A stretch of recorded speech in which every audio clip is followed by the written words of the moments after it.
This is Brighton's Finest. bringing the artists closer to you. Juice. So I'm joined by Josienne Clark and Ben Walker. Thanks for coming into the studio. You're beginning a big tour, aren't you? Supporting Richard Thompson. First night tonight at the Brighton Dome. Yep, today's the sicky what if I mess it up day. Yeah, is it? Yep. Is every night like that, or is it especially so tonight? Night one's always the one. Opening night is always the kind of, you have to remind yourself that this is what you're doing, this is how you're doing it. You know, you get used to it after a while. Yeah. It becomes... Some artists never get used to it, though, do they? I mean, I think if you get to a point where you're not in any way nervous before a gig, you've got problems. Yeah. Okay. Yeah. or a sort of drug dependency or something. It kind of gets weird though, because I mean, by sort of after like the first 5 days of a tour, you suddenly you stop worrying about certain things and start worrying more about whether or not you've got enough underwear for the rest of the tour. Yeah. Well, that's a good problem to have, isn't it? Good problem to have. But Richard Thompson actually asked you to join this tour, didn't he? Yeah. He his management company said that he was looking for people, and lots of people submitted, and then he chose from those people. Right. And it was a friend of ours who... Did he come and see you play beforehand? He has seen us. We've been on the same festival lineups and stuff. So, all right, brilliant. Well, that's quite an honour, isn't it? Yeah. Because obviously Richard Thompson is legendary, isn't he? Feels pretty nice to be chosen by a bona fide legend. Well, it's a sort of weird thing, because I mean, he's obviously played on a number of our favourite albums and recordings.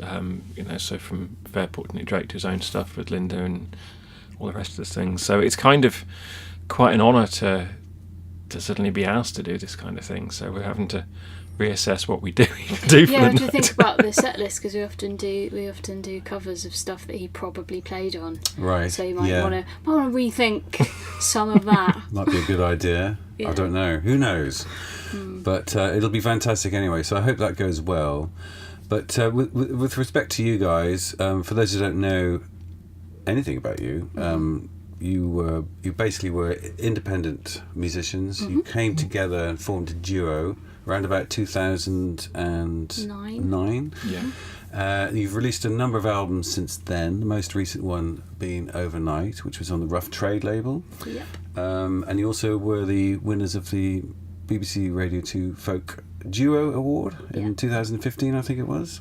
Yep. And you've got another EP coming out on Friday, which is called Birds, and another album coming out in the new year as well. Yep. So things are going really well. It's obviously a successful musical marriage between you. It's easy there, steady.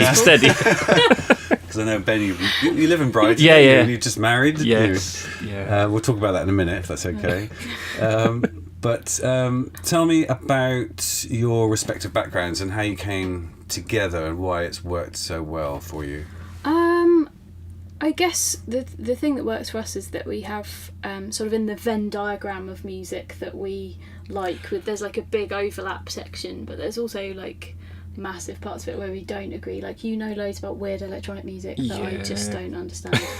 And so it's kind of that there's enough like balance of similarity and difference, but I guess we both have a slightly classical I mean, we kind of musicians. have some classical mentality behind it, but at the same time we're able to bring in sort of other influences. I mean, Josienne will sort of say, I've been listening to this jazz record, and it'll be Stan Getz or something like that, and I've never heard this before.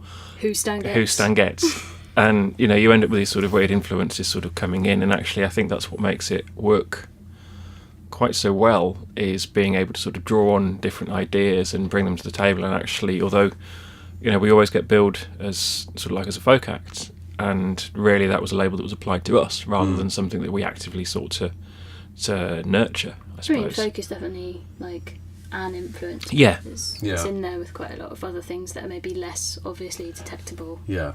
I mean, obviously, touching on that question of the folk, I think it's been quite talked about, hasn't it, in the media? Oh yeah, possibly a bit much.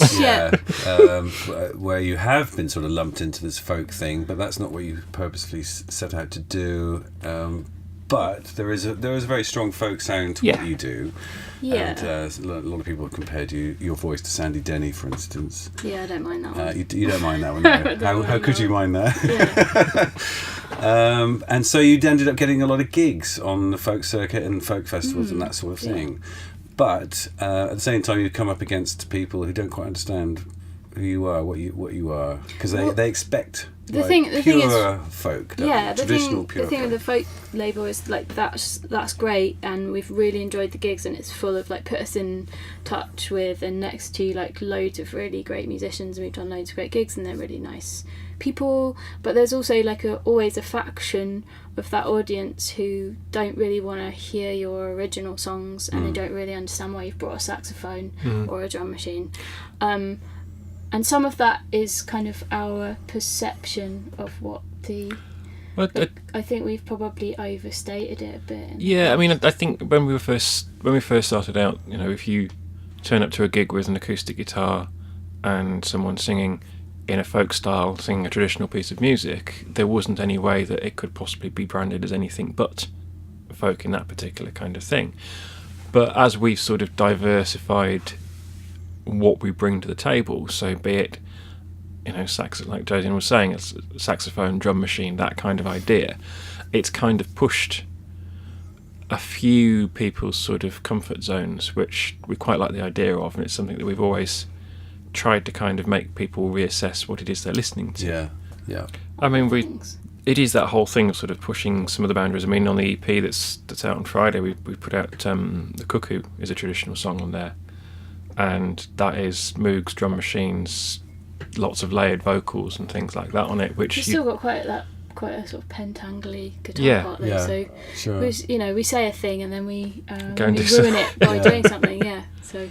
Well, I guess that's why it's such a good kind of marriage, as it were, with Richard Thompson, because he's similar, isn't he? He comes from a folk background, but he's always been a musician of all flavours, hasn't he? Explored lots of different genres, and he had to go through that whole thing with Fairport Convention, what you're playing electric guitars and a folk band and all this sort of thing. So it's a kind of a similar. It's an age-old story, isn't it? Yeah, basically? Absolutely, and that's why it feels like a really good fit for us, because he's definitely got that folk influence, and that's there. But there's all this other stuff that he's interested in and done as well that kind of gives us scope to play wherever we want, really. Brighton's finest. Jeff Hemmings. Jeff Hemmings. This is Juice 107.2. Brighton's finest. So you're on Rough Trade, which is a great label to be on from the outside. Hopefully, it's good for you guys. It's good from the inside too. Yeah, it's good from here. A very strong independent label. Been going for 40 years now, I should imagine. Yeah. And they are eclectic. And how did that happen? How did that? Jeff Travis, who's the co-owner of Rough Trade, he just started stalking us. Just turned up to in the gigs. nicest possible way. Yeah. No, I mean, yeah. We just started turning up to gigs. We weren't disappointed. No. This tall chap at the back of it with luminescent socks just started appearing, and I was like, oh, it's Jeff. Really. At first we were sort of like, what? Why would he come along? And so that was like a bit of a surprise, like obviously a really nice one, but we weren't really we didn't submit anything to them. We weren't really thinking that they would be. No, I mean, they found you basically. Yeah, I mean they've had what you'd consider sort of acoustic folk acts. Yeah. In the past, so, I mean, obviously Alistair Roberts and the Unthanks and that kind of thing. Yeah. So it wasn't too much of a stretch to kind of consider ourselves on that roster. But at the same time, it was never something that we actively went out and sought, because we've been releasing our own stuff. But they've also got the Strokes and Sleaford Mods, who you mentioned beforehand. And stuff that's just way cooler than it's that thing where you suddenly go through your record collection and just bill with Sleaford Mods. That would be quite good, wouldn't it? It's that thing where you sort of go through your record collection and kind of go, hang on, this is all the Smiths back catalogue as well. This is surreal. So it's brilliant. Fantastic. Okay, so the album, the one that you released, was it last year? Yeah, last October. Yeah. Overnight, that was on Rough Trade. This new EP is on Rough Trade called Birds. Yep.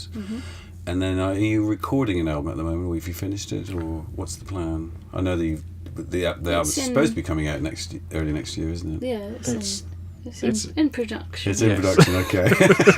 I don't know. Looking at each other, I don't know wondering, what I'm should I allowed say? to say about that. What I mean. I don't know. I don't know You what can say the. you're working on it. No, yeah, it's recorded. Yeah, It's okay. done. It's but done, okay. I don't know what we're supposed to say about it. Okay, well, it will come out, won't it? It will exist, It yes. will exist It will at exist. some point Yeah. soon, hopefully. And then you're going to be coming back in April, is it? Or March? April the 11th. April the 11th next year. At As part of a Comedia. solo headlining tour, basically, playing at the Comedia. I just wanted to also briefly touch upon the fact that Ben, you live in Brighton. I do. You've just moved down here. 12 months ago. Yeah. Yeah, which has been. I mean, I was living in London for a number of years before that, but no, it's lovely. It's really rather lovely. Yeah. It's there seems to be that it's the joke that sort of goes around of like not necessarily Brighton apathy, but it's sort of like the death of ambition. And I can kind of see where that comes in, because you do come down here and just go, I'm just going to go and walk by the seaside for a bit today. Yeah, And I've had it's- that before from artists who've Yeah. come onto the radio and say, "Oh, Brighton's amazing, but I'd be worried about living here because there's too many parties going on, too many distractions. I'm Will I get anything done?" But I think it's just a base. Basically, it's a great base for Yeah. you because you're obviously going to be travelling around yeah. a large part of the year. Completely. So you won't have the chance to walk along the seafront when you want to. make the most of it whilst Yeah. I can. But no, it's a lovely part of the world, Yeah. lovely part of the country. Good. Well, And, welcome to Brighton. Thank you very much. Yeah. And Josienne, I should say. You're from Something Yeah. near Worthing, so you know Brighton quite well as well, don't you? Yeah, that's where me and my friends used to come when we were Yeah. 17, 18, Brilliant. shopping, Okay. Wild parties. clubbing at the Escape. Yeah. Escape Yeah, it's Club. probably not Well done. there anymore. Yeah. It is, but it's not called the Escape. Oh, yeah. okay. Yeah. It's that's still that's there. aged me. Yeah. Excellent stuff. So just finally, what's the setup on stage for you guys then? If it's just the two of you, what is your setup? 3 guitars. 3 guitars and some vocals. yeah. And some vocals. There's no electronics within your If we do- live if- setup. if we we're doing we this- do at our gigs where we've got more time and Yeah. stuff, but we've kept it simple so that we're not inconveniencing Richard at all with the drum machine. Yes. Or There's a little bit of that goes on in our shows, but we've curbed that. there'll be no acid house for the Richard Thompson tour. You might enjoy it. This is Brighton's Finest. Bringing the artists closer to you.